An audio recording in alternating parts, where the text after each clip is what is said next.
nggak apa-apa lah ya, agak sedikit ngagetin ya kan, biar segar gitu kan. Kita ingin belajar hal baru. Kalau ngantuk kan ya harus dibikin segar dulu gitu. Kagetin aja dulu ya kan, nggak sih? Oke. Halo teman-teman semuanya. Kembali lagi dengan saya Anton. Ini saya mahasiswa komunikasi yang kebetulan lumayan minat di bidang performance ya. Dan kebetulan juga saya jurusannya Performing Arts Communication, guys. Wah. Hari ini kita bakal ngomongin apa sih? Nah, hari ini saya akan membawakan materi tentang what is play and what is playing. What is play, what is playing sebenarnya salah satu subjudul dari buku Performing Studies and Introduction oleh Richard Sennor. Nah, siapa sih Richard Sennor? Richard Sennor itu seorang teoretikus performance. Ya kan, dia juga seorang sutradara teater. Dia juga seorang penulis dan profesor. Ia merupakan pelopor pengembangan dari performing studies ya, yang sekarang dipelajari oleh beberapa universitas, sebagai disiplin akademiknya. Dan dia juga dianggap sebagai salah satu founding fathers dari bidang tersebut ya, bidang performance. Jadi memang pengaruhnya sebesar itu di dunia performance ya, si Richard Sennor ini. Richard Sennor ini mendefinisikan performance secara luas. Jadi nggak cuma performing di atas panggung kayak teater, dance, nyanyi, tapi bisa juga yang kayak politik, yang kehidupan sehari-hari, olahraga, dan ritual bahkan. Jadi seluas itu kehidupan sehari-hari manusia lah, itu bisa dianggap sebagai performance. Sebenarnya pertandingan ini ya, pertandingan AFC Asian Qualifiers Indonesia versus China, kenapa saya memilih itu sebagai salah satu contoh untuk kita kaitkan? Karena waktu itu sangat sangat heboh, sangat ramai dibahas juga karena Indonesia berhasil mengalahkan Cina 1-0. Bayangkan, kita bangga punya Indonesia, kita bangga dengan timnas Indonesia. Merah putih teruslah kau berkibar. Oke, kita langsung masuk ke intinya, yaitu what is play, what is playing. Kita mulai dari situ dulu. Kalau menurut Richard Sennor, sebenarnya kalau bisa dibilang play itu bukan sekedar, kalau kita dengar play kan bermain ya, kayak atau game, play ya kan. Nah, menurut Richard Sennor, play itu bukan sekedar permainan anak-anak, tetapi juga sebagai struktur sosial dan budaya. Dan di sini juga ada beberapa poin-poin penting dari play menurut Richard Sennor. Yang pertama, play adalah kerangka yang memisahkan realitas. Ketika seseorang bermain, ia bermasuk ke dalam ruang khusus, play frame, yang berbeda dari kehidupan nyata, real life. Di sini kan contohnya kita pakai AFC Asian Qualifiers ya. Ini kan pertunjukan bola. Nah, di sini kita bisa lihat para pemainnya tunduk dengan aturan yang udah dibuat di dalam pertandingan tersebut. Jadi ketika mereka masuk ke lapangan nih, itu ibaratkan panggung, guys. Masuk, udah ngikutin aturan, udah bukan lagi sebagai diri mereka. Mereka adalah menjadi player, pemainnya. Pemain bola yang mewakili negara. Itu peran yang mereka mainkan. Sedangkan ketika mereka keluar panggung, ya udah jadi diri sendiri. Yang kedua, play memiliki struktur tapi fleksibel. Jadi fleksibel ini maksudnya adalah meskipun ada aturan, itu tetap bisa mengungkapkan kreativitas diri kita, ekspresi diri, dan juga improvisasi. Jadi masih ada dinamika antara kebebasan dan kontrol.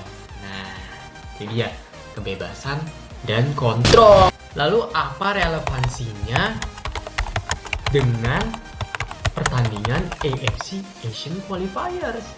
Ya kan, pertandingan bola. Kok bisa dibilang pertunjukan? Nah, Ini kita bahas. Yang pertama, AFC sebagai play dalam kerangka budaya.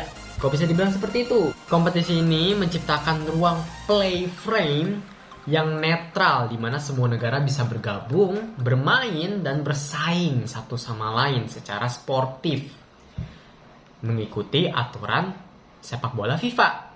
Dan ini sebenarnya sesuai dengan apa yang dikatakan Richard Sennor ya.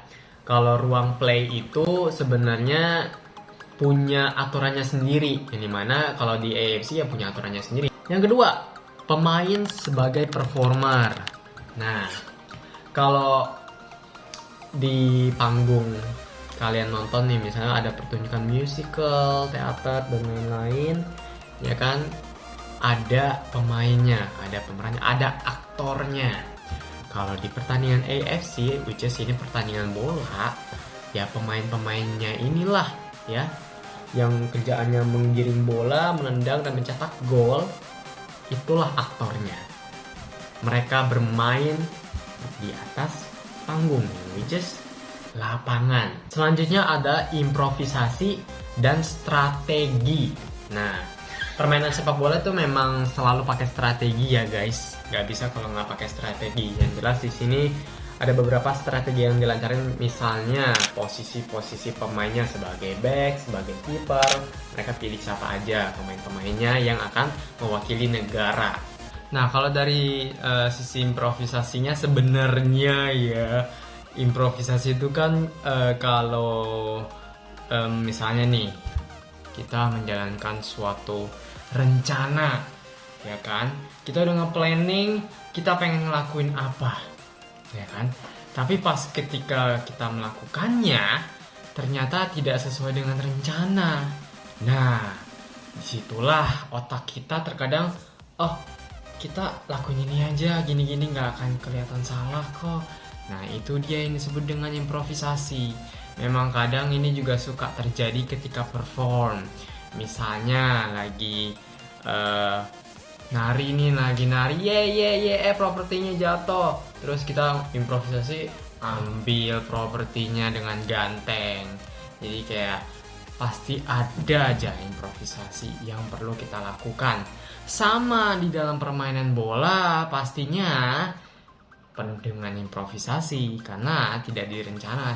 Sebenarnya direncana. Rencananya tuh ya paling strateginya itu.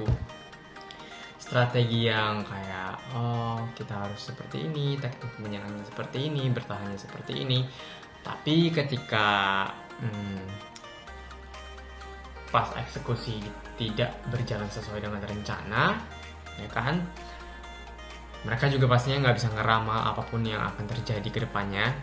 Jadi mereka harus berimprovisasi gimana caranya kita harus ngecover kejadian yang tidak sesuai dengan rencana itu. Itu improvisasi. Bisa dibilang spontan ya. Memunculkan ide baru secara spontan. Ya. Selanjutnya ada elemen ritual dan juga kompetisi. Oke. Kalau kompetisinya sih udah jelas ya. Kalau AFC Asian Qualifiers Indonesia versus China, ya berarti kompetisinya antara Indonesia dengan China. Nah, lalu sisi ritualnya di mana? Nah, sisi ritualnya itu terjadi ketika misalnya contohnya di awal ada lagu pembukaan, menyanyikan lagu kebangsaan negara masing-masing. Indonesia nyanyiin lagu Indonesia Raya, Cina menyanyikan lagu kebangsaannya mereka. Habis itu ada juga sorak-sorakan dari supporter. Itu juga bagian dari ritual kolektif, ya kan? Karena itu sepintas mirip dengan ritual keagamaan ya seperti mirip-mirip seperti upacara agama gitu kan. Dan dari sorak-sorakan dan segala macam itu, dari ritualnya itu dapat membangun emosi, ya kan. Jadi Nggak main bola tuh juga pakai emosi, pakai perasaan, kayak deg-degannya. Apakah akan gol? Apakah akan ini itu segala macam. Terus kalau misalnya menang, terharu dan kegirangan, lompat-lompat, salto, jungkir balik, lompat harimau, kan? Jadi ya itu juga membangun emosi guys, ritual kolektif ini ya kan. Selanjutnya ada arena bermain atau play space. Nah, tadi kan sebenarnya itu udah dijelaskan ya kalau panggung bagi para pemain bola itu ya lapangan sepak bola. Panggung bagi para pemain basketball ya NBA ya itu lapangan basket. Begitu juga dengan yang lainnya. Di sini play space-nya mereka ya lapangan sepak bola di GBK gitu. Dan dalam play space tentunya ada aturan-aturan yang tidak boleh dilanggar oleh pertama pastinya kalau di dalam play space ya ada, kalau di dalam bola tuh pasti ada wasit, ada para pemainnya, terus ada coachnya ya kan, coach dari para pemain tersebut, terus ada para penonton. Nah semuanya ini harus mematuhi aturan yang dibuat di dalam arena permainan. Dan terakhir ada penonton sebagai bagian dari performance. Yap, itulah bagian penting dari performance, yaitu ada penontonnya. Kita sudah tahu sendiri ya, di Indonesia yang suka bola tuh banyak banget. Apalagi kemarin yang nonton sampai banjir tuh. Baik, kita simpulkan kalau sebenarnya pertandingan Indonesia versus Cina itu bukan cuma olahraga kompetitif saja ya guys, tapi juga bisa dibilang performatif event ya, yang memandukan ritual, dramatik, dan play ya. Kalau dari sisi ritual atau performance-nya itu terdapat struktur formal dan juga kepentingan situasional ya. Kalau dari sisi playnya itu ada spontanitas, improvisasi, strategi, dan kesadaran terhadap lapisan kalau ini hanyalah permainan, dan juga tapi ini penting ya, permainan tapi penting ya. Terus ada audiensnya juga sebagai partisipan ya. Mereka bukan hanya menonton tapi juga menciptakan performansi